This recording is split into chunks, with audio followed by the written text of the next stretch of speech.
Ahí está.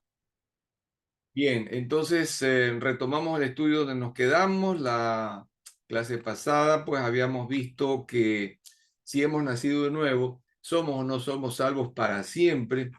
Y aquí vimos, pues, los últimos dos versículos de esta parte que en Hebreos nos mostraron de una manera categórica la certeza que tenemos de que la promesa de Dios se va a cumplir, ¿no? Porque Él no solamente que lo prometió, sino que juró por sí mismo, dice Hebreos 6, ¿no?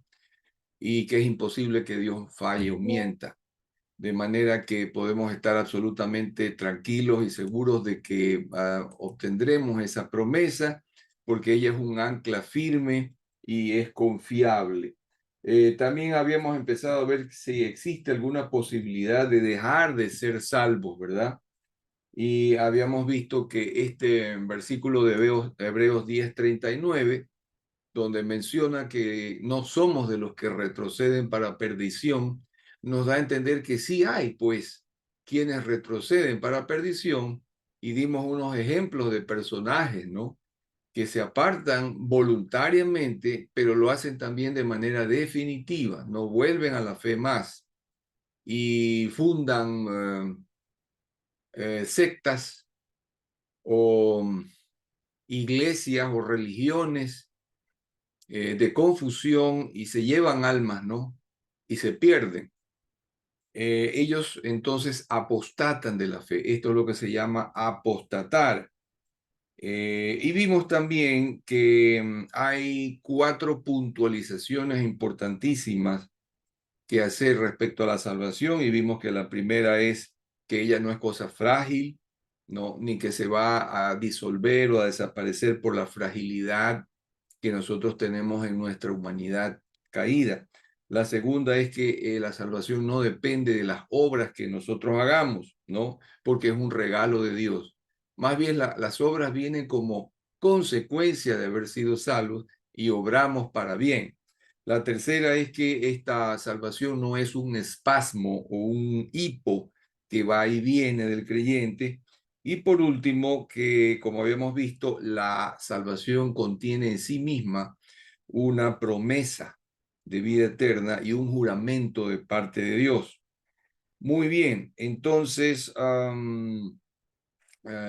entonces, ¿por qué? La pregunta es, ¿por qué entonces hallamos estos textos en la carta a los hebreos? ¿Por qué? Ahora, no debemos entender de ninguna manera que cuando un convertido, un nacido nuevo, un creyente, cae en un pecado, va a perder su salvación porque pecó. Eso no es posible porque estarían entonces por demás aquellos textos bíblicos que nos enseñan que si pecamos, como ya habíamos visto, ¿no? En Primera de Juan 1:9, ¿no? La sangre de Cristo nos limpia de todo pecado. Y también Primera de Juan 2:1, que dice que si alguno hubiere pecado, abogado tenemos para con el Padre, Jesucristo el justo. No, o sea que aunque nosotros pequemos, ¿no? El Señor ya sabe de antemano, desde siempre, de que nosotros no podemos librarnos de esta naturaleza pecaminosa, es decir, de este cuerpo donde habitan nuestro espíritu y nuestra alma. No nos podemos librar hasta que la muerte nos separe del cuerpo o hasta que la segunda venida del Señor Jesús transforme este cuerpo pecaminoso en un cuerpo inmortal, libre de pecado, semejante al que tuvo Adán antes de pecar y semejante al que Cristo obtuvo cuando resucitó. Eran cuerpos diferentes, eran cuerpos que estaban libres de pecado y ya eran incorruptibles, es decir, que ya no verían corrupción o lo que se llama la desintegración del cuerpo, ¿no? La muerte, el que se haga polvo el cuerpo, eso no lo tuvo Adán antes de pecar, Adán y Eva, y tampoco lo tuvo Cristo, ¿no? Por eso es que él podía atravesar las paredes y presentarse sorpresivamente ante sus discípulos diciéndoles paz con vosotros, y todos se asombraban porque sabían que las puertas habían estado cerradas, bien cerradas, porque estaban con miedo de que los cogieran presos después de que había muerto ya Jesús. Y también era un cuerpo, sin embargo, material, porque Tomás pudo poner el dedo en el costado del Señor y pudo tocar las huellas de la herida. Sabemos que el Señor Jesús también se sentó en la playa y asó unos pescados cuando los llamó a sus discípulos que estaban pescando, y ya les tenía preparado todo y él comió también de ahí, ¿no? Y sin embargo, él pudo ascender a los cielos. Con un cuerpo como el que tenemos nosotros, es imposible o sería imposible que nosotros fuésemos arrebatados, ¿no? Porque este cuerpo no aguanta, por ejemplo, la fricción del aire y se quemaría. Tampoco la baja temperatura que hay en los cielos se congelaría. Tampoco podría elevarse en los cielos porque estamos sujetos con este cuerpo a la fuerza de gravedad. No, tampoco podríamos resistir la baja presión atmosférica, la poca disponibilidad de oxígeno, etcétera, etcétera, etcétera. Entonces, eso sí pudo hacerlo Jesús porque ya tenía otro cuerpo, ¿no? Entonces, ya sabe Dios que este cuerpo no puede dejar de pecar.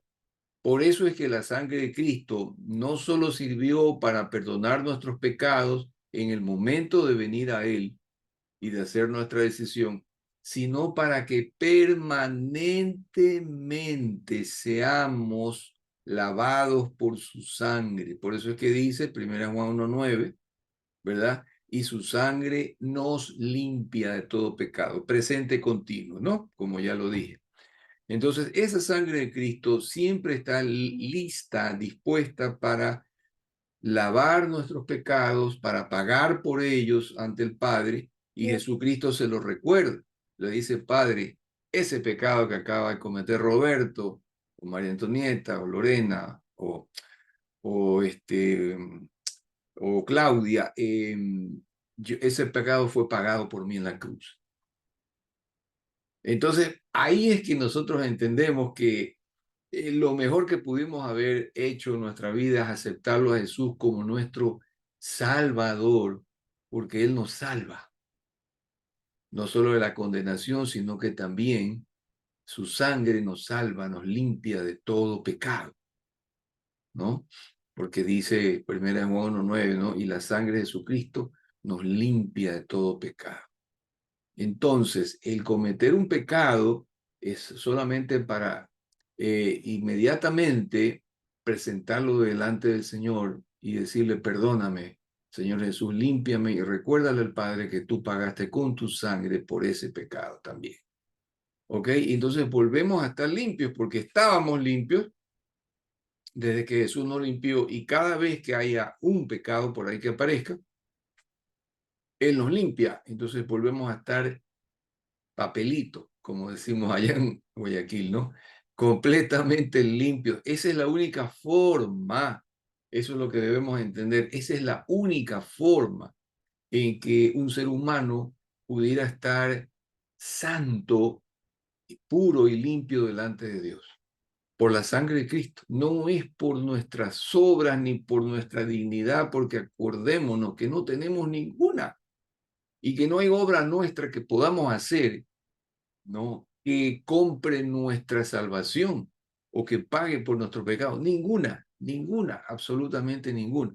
Por eso es que en todo, absolutamente en todo, nosotros dependemos de Jesucristo, de su sangre, de su gracia, de su perdón, de su cobertura, ¿no? Él es nuestro buen pastor, nuestro redentor, nuestro abogado ante el Padre. Él es todo, Él es todo. Él es nuestro todo. Y en Él, embarcaditos en Él como una barca, ¿no? Es que nosotros podemos tener una conexión, una comunión con el Padre, una relación con Él. Y es que podemos hablar, podemos escuchar su voz, podemos libremente exponerle nuestras necesidades, nuestras situaciones, nuestras dudas, nuestros conflictos, nuestras penas, y Él, con su gracia, con su misericordia, siempre nos aconseja, nos dirige, nos ayuda a tomar las decisiones correctas, etcétera, etcétera, etcétera. O sea, para que se pueda dar una verdadera comunión con el Padre. Así que el pecado no tiene en nosotros ninguna obra o ningún efecto separador de Dios. No nos separa porque automáticamente le pedimos perdón al Señor y Él nos lava. ¿Ok? Entonces, había una pregunta que se hace al principio de la lección, no me acuerdo si lo hicimos con ustedes, pero ¿qué pasaría? Porque hay gente que piensa, ¿no? Hasta en esas cosas. ¿Qué pasa si yo, por ejemplo, cometiera un pecado y en el instante que estuviera cometiendo ese pecado, vamos a suponer que sea un pecado de ira, ¿no? Como producto de la ira, por ejemplo, me diera un infarto y me muriera? Hay gente que se hace esa pregunta. En el instante que me está, o perdón, que estoy pecando, ¿no? Que estoy cometiendo un pecado, me sobreviene la muerte. ¿Qué pasaría conmigo? Entonces ahí la pregunta se contesta de esta forma que ya hemos visto. Es decir, estamos lavados por la sangre del Cordero. Y el Señor Jesús, no por un pecado que estuviésemos cometiendo en el momento en que sobreviniera la muerte, pudiera permitir que toda una vida, ¿verdad? Toda una obra suya de edificación en nosotros se perdiera por haber cometido un pecado. No, porque hay promesa y hay juramento de parte de Dios de que esa salvación no se va a perder. Y Él sabe que ese pecado se cometió o se estaba cometiendo como producto de una debilidad propia de nuestra fragilidad humana, nuestra fragilidad carnal, porque aquí en la carne es que reside el pecado. Ya en el espíritu y en el alma no, porque nosotros queremos más bien obedecer, agradar a Dios y andar siempre con Él, pero es la carne la que nos lleva a estas cosas. Bien, entonces ahí está la pregunta, ¿no? Entonces, siempre el perdón es lo que nos mantiene limpios delante del Padre. En las cartas escritas a las iglesias por los apóstoles, varias veces hay palabras de regaño, de jaladas de oreja, de reprensión y corrección para los creyentes, por ejemplo, como habíamos visto en 1 Corintios 3, versículos 1 al 4, ¿se acuerdan? El apóstol Pablo alude a la inmadurez, a la carnalidad de ellos, pero no deja de llamarlos santos en el versículo 2 del capítulo 1 y también en el versículo 7 del capítulo 1 les recuerda que ellos tienen todos los dones repartidos, los dones del Espíritu. Entonces ellos eran santos en los ojos de Dios, pero estaban andando más en la carne que en el Espíritu. Por eso es que Pablo los reconvenía, ¿no? Entonces, lo que estamos hablando aquí es de la apostasía, ¿no? Que ya vimos que venía del griego apostasis, que significa caer o salirse de firmeza. Pero para que eso ocurra, se necesita que la persona abandone de manera voluntaria y definitiva la fe, ¿no? La pregunta aquí es, cuando un cristiano se aleja del Señor, ¿sería un apóstata? Yo me alejé del Señor 28 años. Y la respuesta es no, de ninguna manera. Eso no es una apostasía, ¿no? Ya que el creyente que se aparta de una vida en fe, en obediencia, no es alguien que abandona a Cristo en sí, no ni a la fe en Él, sino a la práctica o a la relación, ¿no? Que entra en una etapa de enfriamiento y dice la palabra que el Espíritu Santo, ¿no? Se entristece y se enfría, como que se apaga, así como que está bien pequeñito, pero el sello del Espíritu Santo, como dice Efesios 1:13, no se pierde porque ya estamos sellados por el Espíritu Santo de la promesa. Es como que tuviéramos aquí, por decir, en la frente o en algún lado, ¿no? El sello del Espíritu que nos identifica como apartados para Él, ¿verdad? Entonces, un creyente verdadero podría caer, por ejemplo, en pecados e interrumpir su comunión, ¿sí? Interrumpir, ¿no? Temporalmente su comunión con Dios. En tal caso, el Espíritu Santo se contrista o se entristece. Veámoslo en Efesios 4:30. Efesios 4:30. Aquí Pablo nos habla precisamente, nos recomienda. No agravien al Espíritu Santo de Dios, con el cual fueron sellados para el día de de la redención. Exacto, ok. Y esto de que fuimos sellados está, demos la vuelta hacia atrás al capítulo 1, verso 13.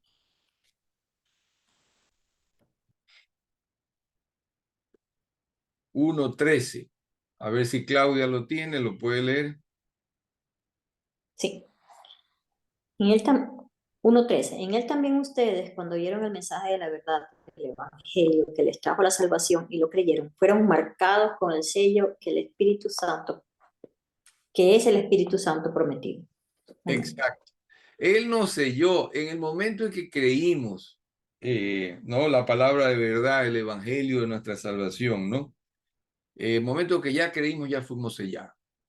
Ese sello no se pierde, pues no se borra, no es que se disipa, ¿no? No es que pierde su color y ya no se lo ve, no, no, no, eso ya no, eso queda ahí. Por eso es que dice en el 4:30 que nosotros fuimos sellados para el día de la redención, ¿ya?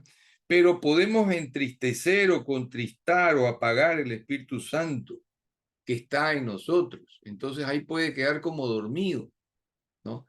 Cuando yo vine de nuevo al Señor a los 28 años de haber estado apartado, el Espíritu Santo inmediatamente me recordó, ¿no? Que Él me amó siempre celosamente y esperó por mí, ¿no? Pacientemente todo ese tiempo.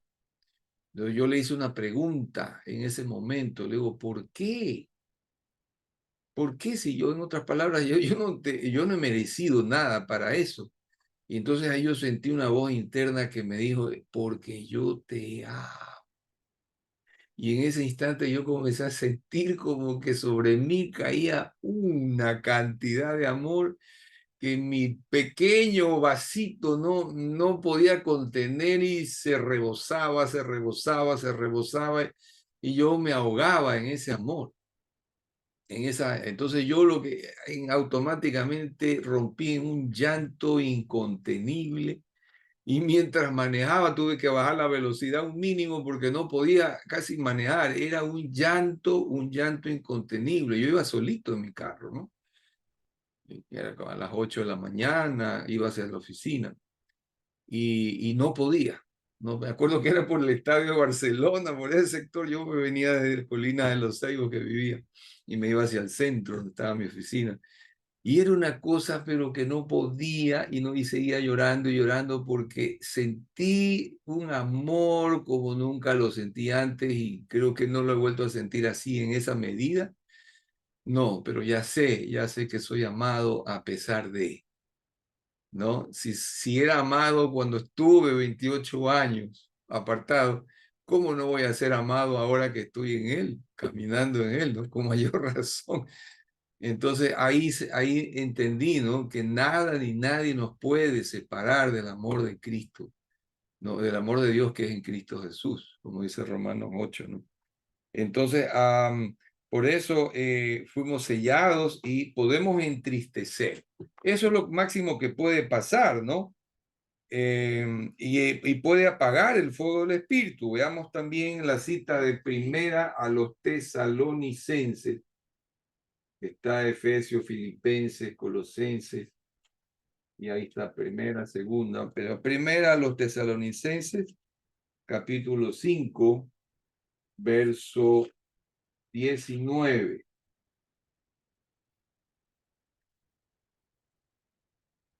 Ya, a ver si lo tiene Lorenita, lo puede leer. No apaguen el espíritu.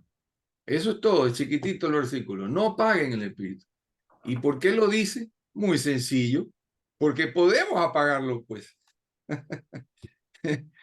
No lo apaguen porque se lo puede apagar, pues no. Entonces Ujú. él dice porque no lo apaguen. Entonces eso es lo que puede ocurrir, que se apague, que se, ¿cómo se puede decir? Que se minimice, que esté allí como algo humeante, que todavía hay un poquito de fuego, pero ya casi nada, ¿no? Eso es lo que puede pasar, ¿no? Pero el Espíritu Santo, pongan mucha atención, no abandona jamás al redimido, porque él se convirtió, se constituyó en el sello de garantía de esa redención.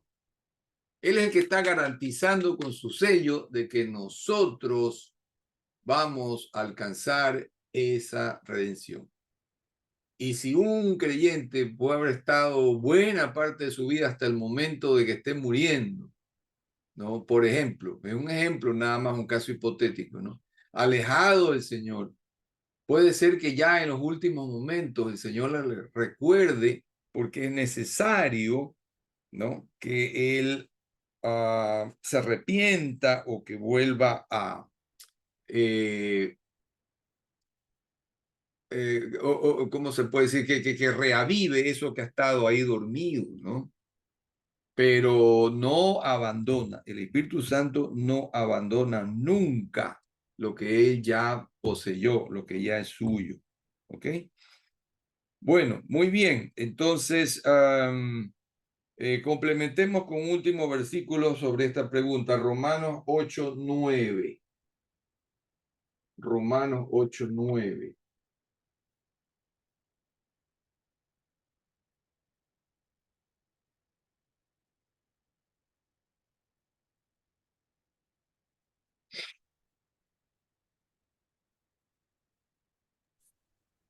Ya, a ver si Claudia lo tiene, lo puede leer, por Ya. favor. Sin embargo, ustedes no viven según la naturaleza pecaminosa, sino según el Espíritu. Y si es que el Espíritu de Dios vive en ustedes, y si es que el Espíritu de Dios vive en ustedes, y si alguno no tiene el Espíritu de Cristo, no es de Cristo. Claro, ya nosotros hemos recibido el Espíritu porque le abrimos las puertas del corazón a Jesús. Entonces, Él mora, dice la palabra aquí, habita, ¿verdad? Entonces el Espíritu Santo se queda allí y no se va. Ahora, ¿qué pasa con el creyente que lesiona su comunión con Dios por causa del pecado, que no quiere confesarlo o que se mantiene ya viviendo una vida más carnal, o se aleja, se aparta del Señor? Pues todo lo que hace falta es que se arrepienta, que pida perdón al Señor y que reanude su comunión con Él. Eso es todo, es lo que pasó conmigo. Yo reanudé mi comunión con él. Y con este hermano que se acuerdan que les conté que en la barca se confundió, ya no quiso ir, pensó que ya no tenía remedio, que se había perdido. Cuando entendió esto, él dijo, bueno, entonces quiere decir que yo he reanudado. Exacto, le digo, tú has reanudado tu comunión con él, así que no te confundas, hermano, ni te llenes la cabeza de cosas que no son, ¿no? Y hasta hoy él es un hombre, pero con una pasión por el Señor. Él de cuando en cuando, cuando tiene tiempo de traerse, coge, prefiere irse no en taxi ni caminando, sino que se va en bus, porque él es de los que se pone de pie y comienza a predicar en el bus. Y habla, ¿no? Dice, Cristo viene, Cristo te ama, Cristo te está dando la oportunidad, busca al Cristo, arrodíllate ante Él, pídele perdón de tus pecados y Él te va a sanar y así. Hace pequeñas prédicas hasta que llega a su destino, ¿no? Y, y yo me asombro porque Él tiene esa convicción de hacer eso, ¿no? Yo he predicado, pero a gente inconversa en plazas, en sitios públicos, pero en colectivos no he llegado. Pero él lo hace, ¿no? Y él es un hombre de Dios completamente, ¿cómo se dice?, empapado de esa convicción, ¿no? Es apasionado por el Señor. Y bueno, gloria a Dios, ¿no? Porque han pasado los años y Él se mantiene allí, ¿no? Entonces, ahora, ¿qué puede pasar si un creyente se aleja del Señor y se pone un poco reacio, ¿no?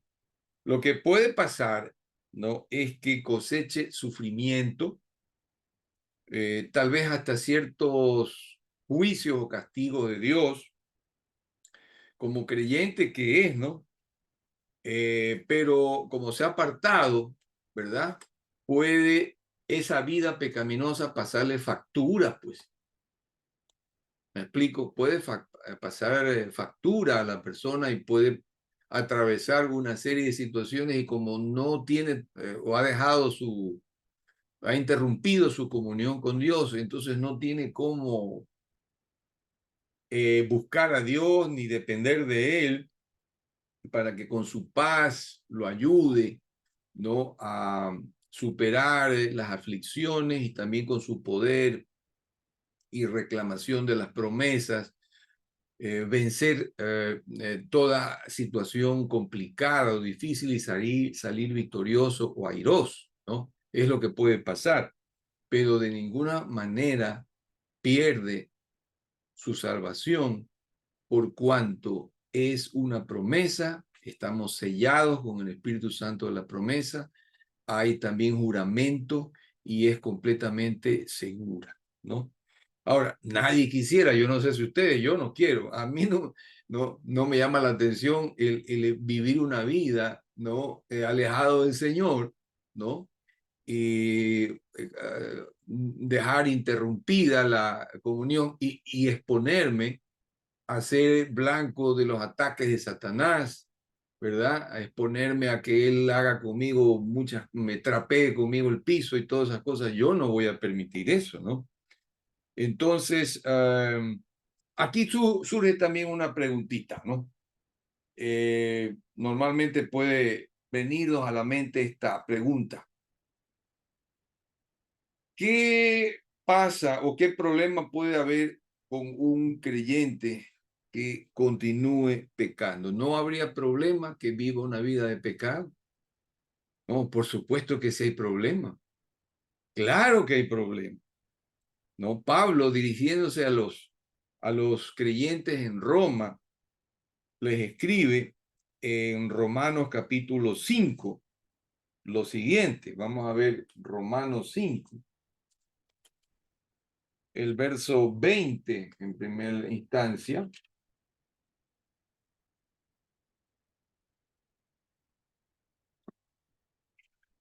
Cinco veinte. En lo que atañe a la ley, esta intervino para que aumentara la transgresión, pero allí donde abundó el pecado, sobreabundó la gracia. Exacto. ¿Qué pasa? Que hay creyentes que han leído esto y de repente cuando les llega una hora y se apartan, qué sé yo, dicen, no, pues si la escritura dice que donde abundó el pecado, sobreabundó la gracia. Esto significa que no hay pecado, por grande que sea, que no pueda ser perdonado por Dios. Pero hay gente que lo interpreta de una manera equivocada. Y no solamente hay personas o gente, sino que hay incluso toda una, ¿cómo se llama? Una secta que se formó que dice salvo siempre salvo. ¿No? No sé si ustedes hayan oído, pero hay en muchos países esta secta que ellos se consideran creyentes, pero se dan licencias para pecar porque ellos sostienen que son salvos a pesar de que cometan todos los pecados, pero eso es vivir en una vida consciente de pecado, consintiendo y voluntariamente pecando. Eso es una cosa muy diferente. Eso no se puede hacer y lo vemos luego en Romanos 6. Veamos el capítulo 6, versos 1. Leemos el 2 también, el 1 y 2. Y luego el 15. Miremos lo que dice Pablo aquí. ¿Qué Lorenita. concluiremos? ¿Vamos a persistir en el pecado para que la gracia abunde? De ninguna manera.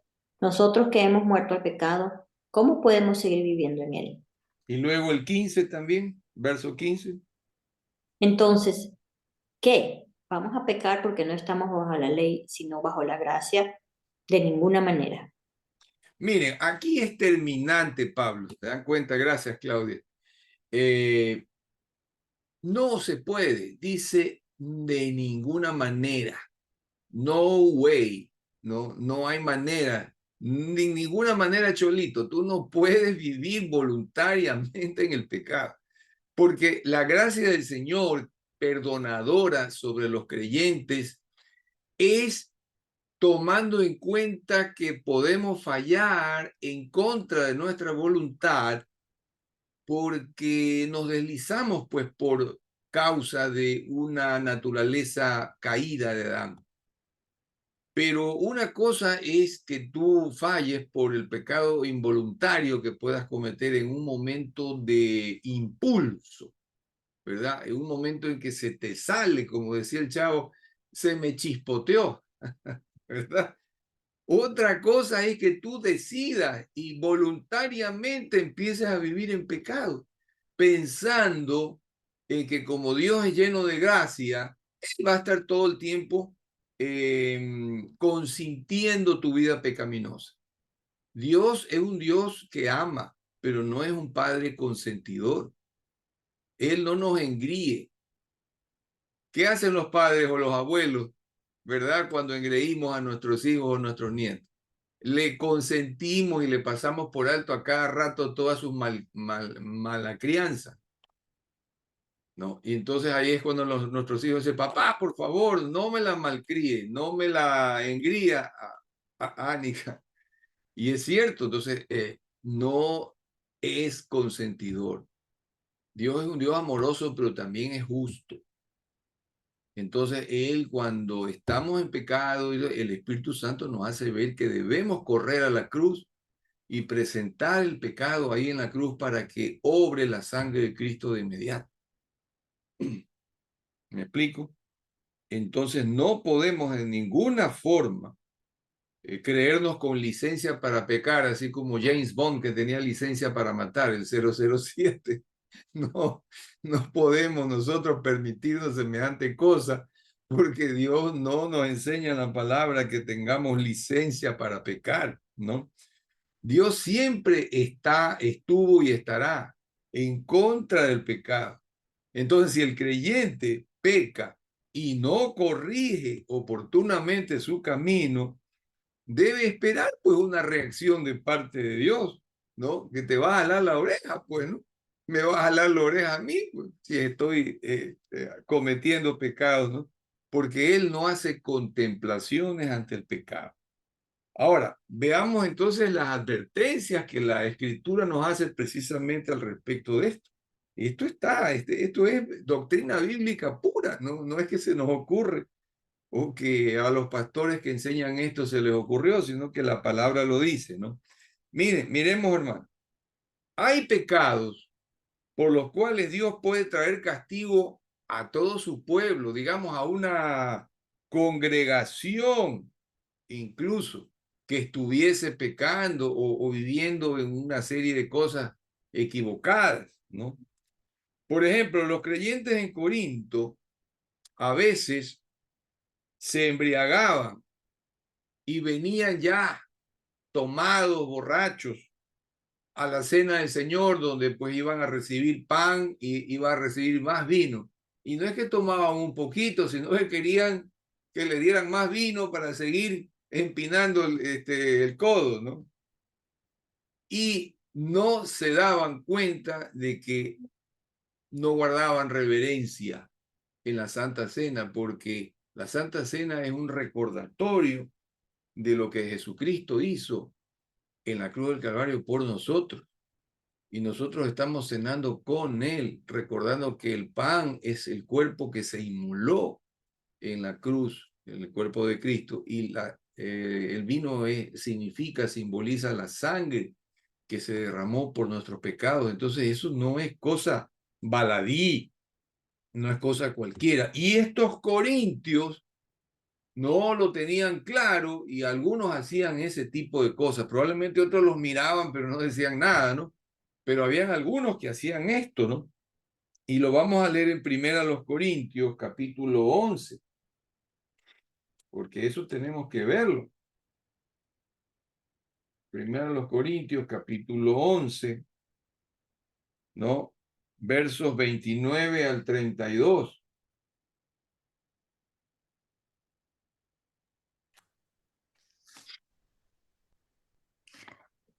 Porque el que come y bebe sin discernir el cuerpo, come y bebe su propia condena. Por eso hay que entre ustedes muchos débiles y enfermos e incluso varios han muerto. Si nos examináramos a nosotros mismos, no se nos juzgaría, pero si nos juzga el Señor, nos disciplina para que no seamos condenados con el mundo. Exactamente. Y luego el verso 31 dice, si alguno tuviere hambre, coma en su casa para que no se reúnan para castigo, ¿no? Ya, o sea, si alguien quiere, pues, comer, pero porque tiene hambre, ¿no? Y va a comer en la cena del Señor el pan, dice así, ¿no? Pues no lo haga, vaya, coma a su casa, pero no, o sea, no trastoque el verdadero significado. No es cuestión de venirse a alimentar ahí en la cena del Señor, sino simplemente a tener un tiempo de recogimiento espiritual y a recordar lo que simbolizan esos elementos de la cena, ¿verdad? Entonces, a ver, me parece que había otro versículo que hablaba sobre, ¿a dónde es que? Ya no me acuerdo ahorita. Bueno, pero hay un versículo donde decía que hay algunos que se embriagan y que asisten, ¿no?, a la cena del Señor. Entonces, bueno, ¿qué es lo que pasaba aquí? Que muchos hacían esto y Pablo explica, por eso es que, en verso 30, hay muchos enfermos.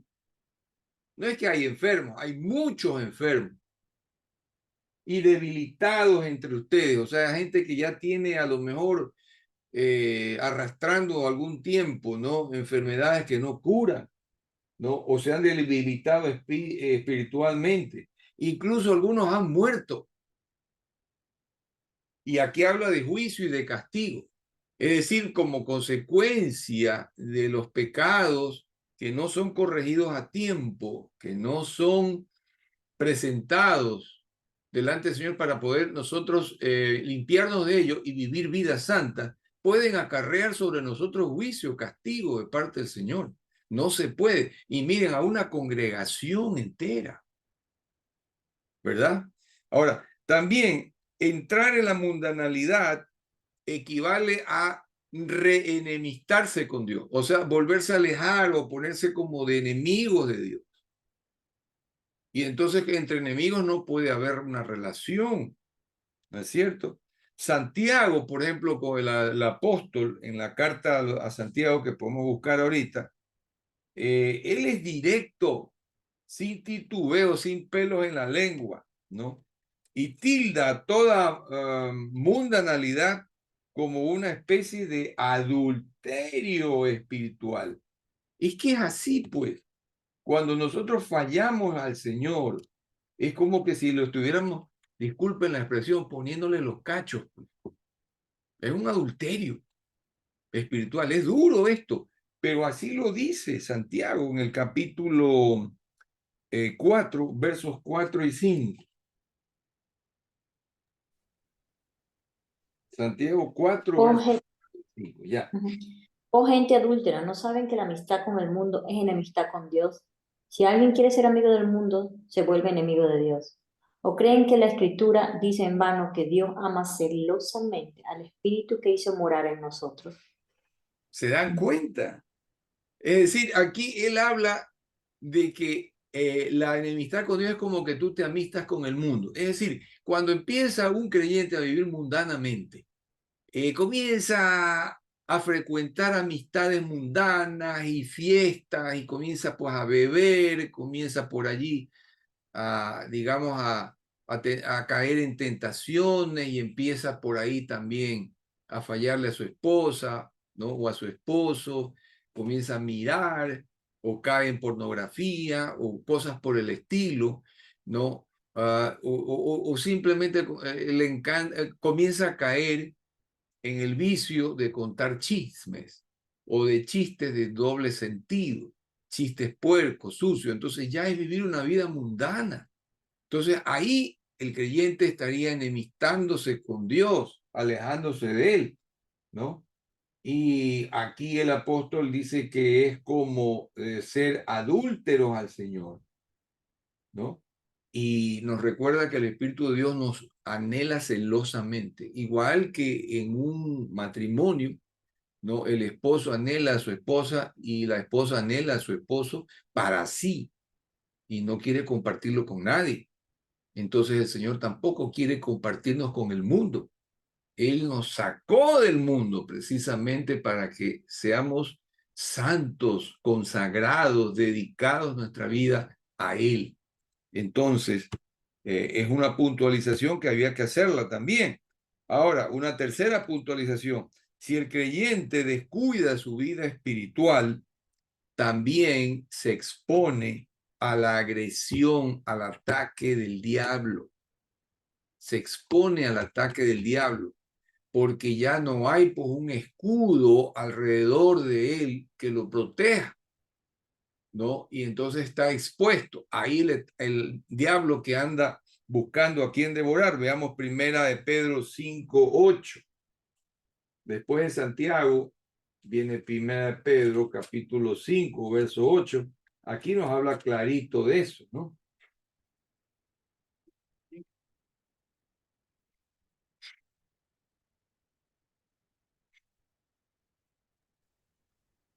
Practiquen el domingo propio y manténganse alerta. Su enemigo, el diablo, ronda como león rugiente, buscando a quien devorar. Ajá.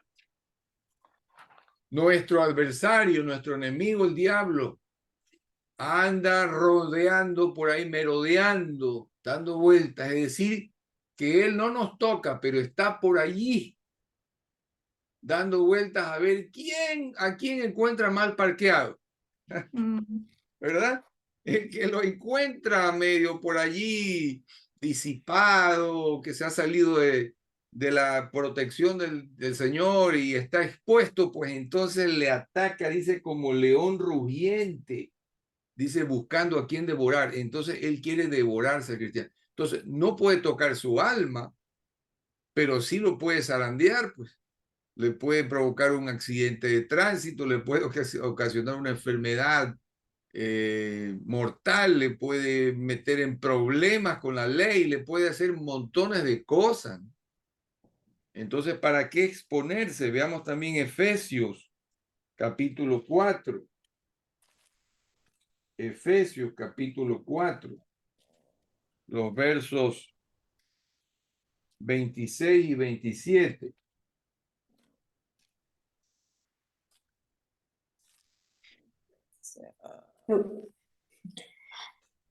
Si se enojan, no pequen. No dejen que el sol se ponga estando aún enojados, ni den cabida al diablo. Exacto, no den cabida al diablo. O sea, incluso en la Reina Valera dice airaos, es decir, les da permiso a que se enojen o que nos enojemos, ¿verdad? Pero tengamos el cuidado de no pecar. ¿Cómo uno puede enojarse y no pecar? A ver, digamos, uno puede enojarse sin pecar, pero ¿cómo, por ejemplo? Cuando uno lo regaña al niño, ¿no? Y le dice, por ejemplo, amorcito, ¿cómo es posible que estés haciendo eso? Me has disgustado. Tú eres un niño o una niña, ¿no? Educada. Dios te ama. Eres una linda niña, siempre de manera constructiva. ¿Eh? No destructiva, porque en el momento en que ya uno dice, tú eres una tal, eres una cual, eres una cual, la acabas, entonces ahí pecaste. Pero si tú realzas y más bien la pones en comparación, ¿cómo es posible que un niño o una niña tan bien comportada, hija de Dios, etcétera, no pueda estar haciendo eso? Me has enojado, me has herido. Y tú lo puedes decir con enojo, pero procura no pecar, porque dice, no des lugar al diablo. En el momento en que tú pecas, ¿verdad? Estás exponiéndote a que el enemigo te meta en la mente alguna cosa. Te das cuenta, eres tú un pecador y de repente ya estás tú bajoneado en el espíritu o la mínima cosa, ¿no?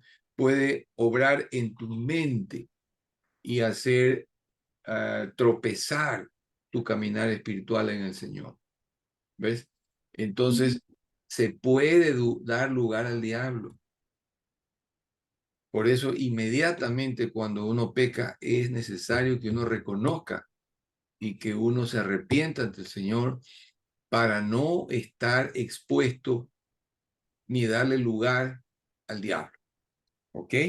Y veamos por último, 2 Corintios 2:11, y con esto ya terminamos. 1 Corintios 2:11.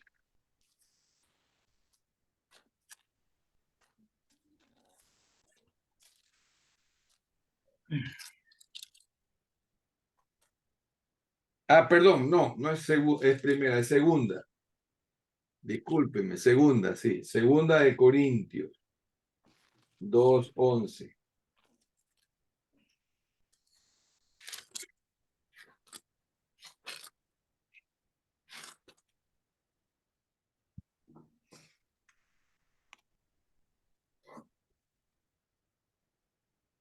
Para que Satanás no se aproveche de nosotros, pues no ignoramos sus artimañas. Satanás siempre está maquinando. ¿Qué se llama maquinando? Es como que está procesando pensamientos, ideas, planes, ¿no? Y como una maquinaria para ver cómo de manera bien elaborada nos hace caer en una trampa, ¿verdad? Y nos pone tentaciones. No hay que ignorar esas maquinaciones y tampoco darle ventaja alguna, porque sí podemos darle ventaja, podemos darle chance, ¿no? Entonces, ahora, él está en una batalla constante contra nosotros, queriendo hacernos tropezar. No puede recuperarnos, no nos puede llevar al mundo, ¿no? O sea, mejor dicho, no nos puede llevar a la condenación y sujetarnos y hacer lo que le dé la gana con nosotros, no puede, pero sí puede ponernos zancadillas, sí nos puede hacer tropezar y puede darnos aguijones o alguna cosa molestarnos, ¿verdad? Eso sí puede, pero ya no gobierna, porque tenemos libertad en Cristo de esas cadenas, ya no somos suyos, ya no le pertenecemos, ¿no? Y no puede hacer lo que le dé la gana con nosotros como antes, ahora no, Él está esperando que nosotros le demos chance. Entonces, no hay forma de que Él haga algo si nosotros no se lo permitimos. Más bien, cuando nosotros andamos por ahí con licencias y andamos flojeando, ahí es que nosotros le estamos dando oportunidad. Solamente así. Pero si nosotros nos ponemos firmes, atentos y velamos y estamos sobrios, como dice 1 Pedro, no hay manera porque él va a decir, este no o esta no se me descuida. Está aplicada, está pero cerrado el círculo y no tengo por dónde meter. Eso es lo que dice la escritura. No debemos dar lugar, no le demos chance, no le permitamos nada y entonces cerramos filas, ¿no? Es como que si hubiera una serie de soldados, pero que no dejan lugar a que nadie se meta y adentro está el general, el coronel, ¿no? Así. Bueno, básicamente esto es. Entonces, pues, eso puede pasar, mas no perder la salvación. Podemos estar expuestos, podemos darle lugar al diablo, podemos recibir castigo hasta de una congregación. Todo eso puede pasar, pero un creyente que se aleja del Señor no es apóstata. La apostasía es únicamente aquello que nos aleja totalmente y de manera definitiva de la fe. ¿Ok? Entonces es importante que sepamos porque hay algunos que se pueden confundir y podríamos ayudarles nosotros a que se mantengan en el camino a la fe. Bueno, hasta ahí el estudio completo se terminó. Entonces la próxima el próximo viernes lo que vamos a hacer es, vamos a llenar los espacios vacíos y vamos a hacer como un repaso general. Si no alcanzáramos en una, pues lo hacemos en 2 sesiones, pero lo vamos a llenar completo y eso va a quedar siempre allí, de manera que si tenemos alguna consulta, alguna pregunta, queremos recordar algo, siempre lo tendremos como material de consulta, ¿sí? Eso. ¿Alguna pregunta, alguna inquietud sobre lo que hemos visto ahora? ¿Algún comentario, un testimonio? Algo que les gustaría, me gustaría un feedback, ¿no? Lorenita, ¿se te ocurre algo? Sí, yo tengo una pregunta, una pregunta. En esto Perfecto. ¿qué pasa con los que, o sea, nosotros somos llamados, somos sellados por sangre? ¿Existe una diferencia entre los que hemos aceptado al Señor y, y somos bautizados y los que no son bautizados en Cristo? ¿Me entiendes? Sí, correcto, correcto.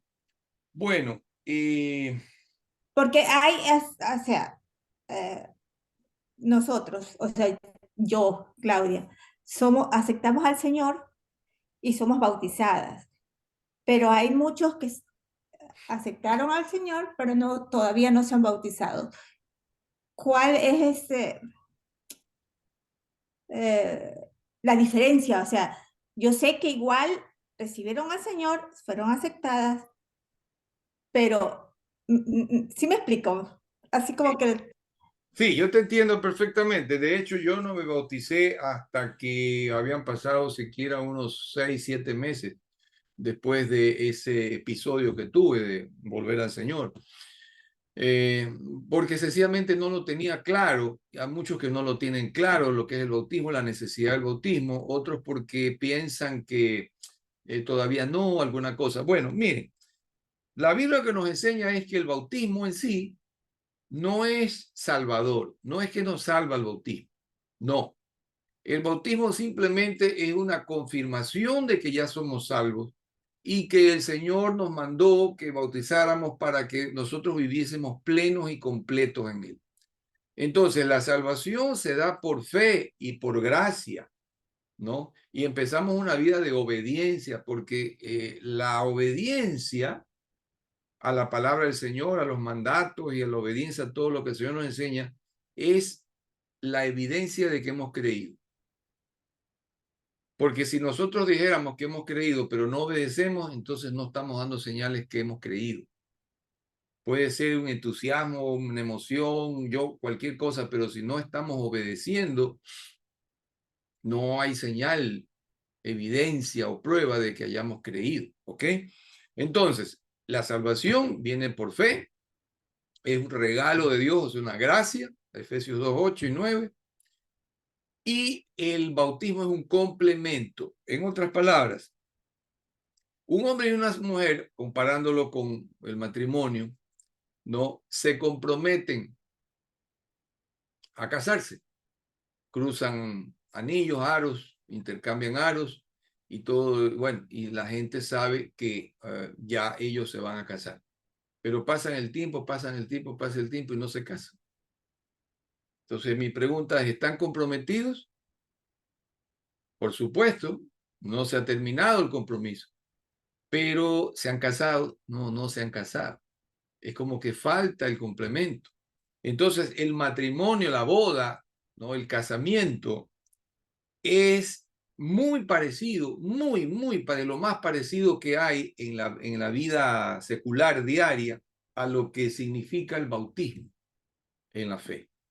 Porque cuando un hombre y una mujer se casan, se hacen votos y están públicamente, igual como se hace en el bautismo, públicamente confesándose el uno al otro su compromiso y lo están declarando delante de Dios, ¿no? Y se hacen los votos, el juramento, o sea, la promesa de que en la enfermedad, en la salud, en la pobreza, en la riqueza, etcétera, ellos van a estar juntos y van a ser uno solo, ya no más dos, sino uno, dice, ¿no? El Señor.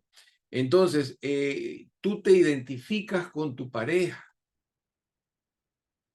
y todo el mundo lo ve y tú te comprometes a vivir con esa pareja, desde ese momento quedan sellados, ¿verdad? Entonces, igual es el bautismo, porque públicamente tú confiesas a Jesucristo como tu Salvador, como tu cabeza, y tú eres parte de su cuerpo, que es la iglesia.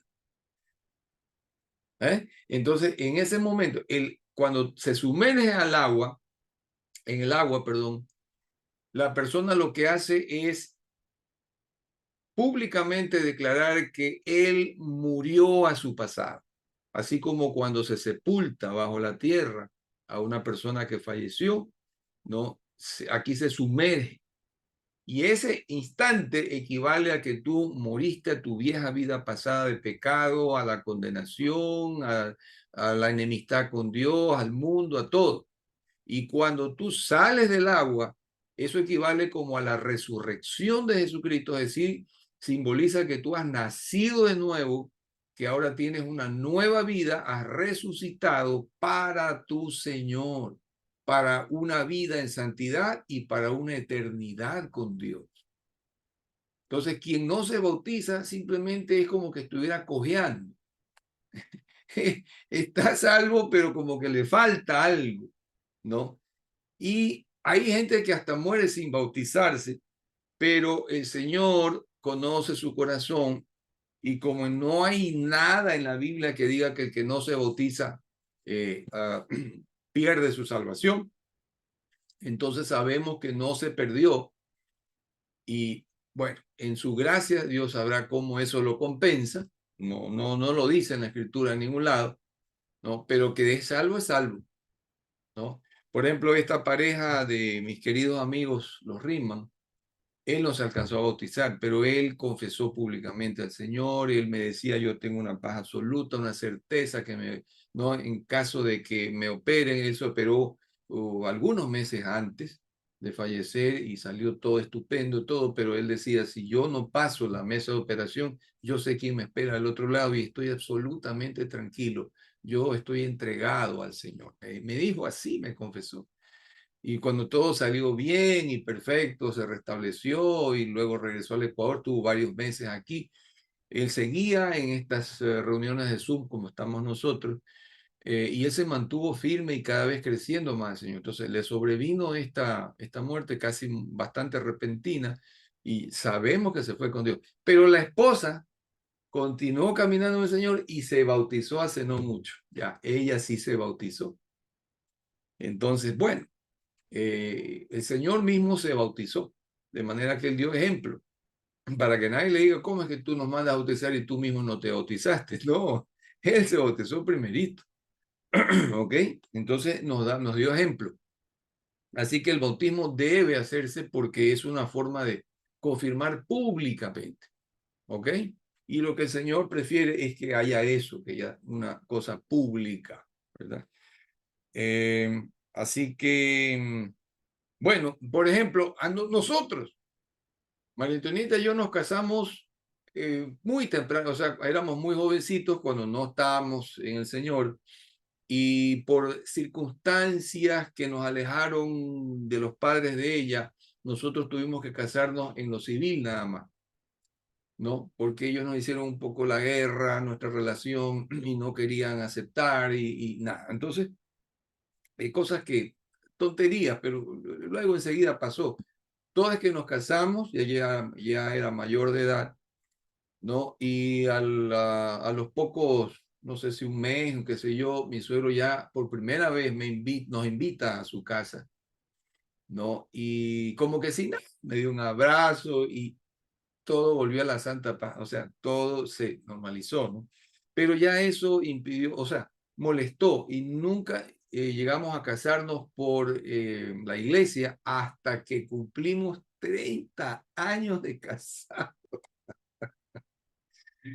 30 años de casado en que, ¿no? En que yo decía, algo me falta, y no, yo creo que, y cuando cumplimos el 1 de abril del 2002, cumplimos 30 años de casados, ¿no? Yo hablé con el pastor para que se organizara en secreto una boda en mi casa, ¿no? Pero todo disfrazado, ¡ah! Increíble, ¿no? La sorpresa era obviamente para la novia, ¿no?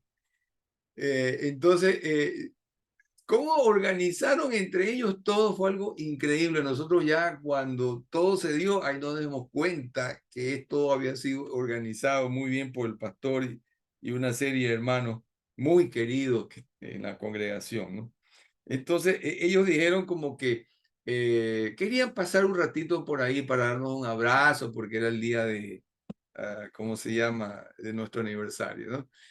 Y de repente, pues, cayeron por allí, ¿no? Los pastores, el pastor y su esposa, y empezaron a llegar otros hermanos y María Antonieta un poco asombrada, ¿no? No sé qué. Y dice ella, ¿no? Que mientras yo me dije, un ratito ya regreso, ¿no? Yo me fui a un segundo dormitorio que había en ese apartamento y yo ya tenía todo listo, me vestí de terno, ¿no? Y mientras eso estaba ocurriendo, y las hermanas no sabían cómo decirle a María Antonieta que se saque la ropa de diario. Y alguien le dice, oye, ¿no tienes algo más bonito que ponerte? Y ella dijo, ya sé lo que voy a hacer. Me voy a poner un vestido blanco y le voy a pedir al pastor que esta sea la ocasión para casarnos. Y ella corrió al dormitorio nuestro, se puso ese vestido blanco. Y a lo que ella sale, yo también salgo, pero yo me ve a mí ya vestido con terno y ahí es donde ella se dio cuenta, ¿no? De que todo había sido planificado. Entonces ella, bueno, rompió en llanto de felicidad, todo el mundo gritaba, fue algo bello. Y ya los hermanos habían movido, mientras ella se cambiaba de ropa, ¿no?, los muebles y habían rápido hecho toda una cosa ahí para que esté el pastor esperándonos allí. Ahí estaba esperándonos. Entonces hicimos todo, una cosita dentro del departamento, fue algo increíble. Pero bueno, ya me alargo mucho, entonces vamos a terminar ahí.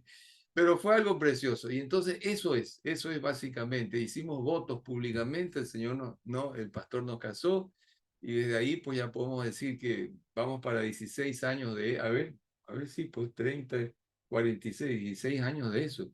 Entonces no fue en el 2002, en el 2007 fue. En el 2007 me equivoqué. Bueno. Listo, listo. Entonces vamos a detener aquí la grabación y